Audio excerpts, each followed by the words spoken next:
Megastar Chiranjeevi re entry ఇస్తూ నటిస్తున్న 150 చిత్రంలో మెగా ఫ్యామిలీ హీరోలందరూ నటిస్తారన్న విషయం తెలిసిందే.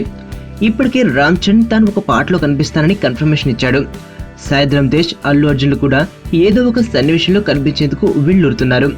కాగా పవర్ స్టార్ పవన్ కళ్యాణ్ మాత్రం తాను కనిపించే సన్నివేశాలని స్పెషల్ గా డిజైన్ చేయించుకుంటున్నాడట. శంకర్ దాదా జిందాబాద్ తరహాలోనే ఒక పవర్ఫుల్ యాక్షన్ సీక్వెల్స్ లో పవన్ గెస్ట్ రోల్ చేయనున్నాడని తెలుస్తోంది. ప్రస్తుతం రామోజీ ఫిల్మ్ సిటీలో షూటింగ్ జరుపుకుంటున్న ఈ చిత్రంలో హీరోయిన్ ఎవరనేది ఇంకా తెలియాల్సి ఉంది. ఇకపోతే ఇటీవల జైల్ సెట్ లో తీసిన చిరంజీవి ఎంట్రీ సీన్స్ ను రీషూట్ చేస్తున్నట్లు సమాచారం. అవుట్పుట్ చూసుకున్న చిరంజీవి ఆశించిన స్థాయిలో రాకపోవడం, సినిమాకు ఆ సీన్ చాలా ఇంపార్టెంట్ కావడంతో సదరు సన్నివేశాలని మళ్లీ షూట్ చేయించాలని ఫిక్స్ అయ్యాడట. బలవంతుడు బలహీనుణ్ణి భయపెట్టి బతకడం ఆనవాయితీ.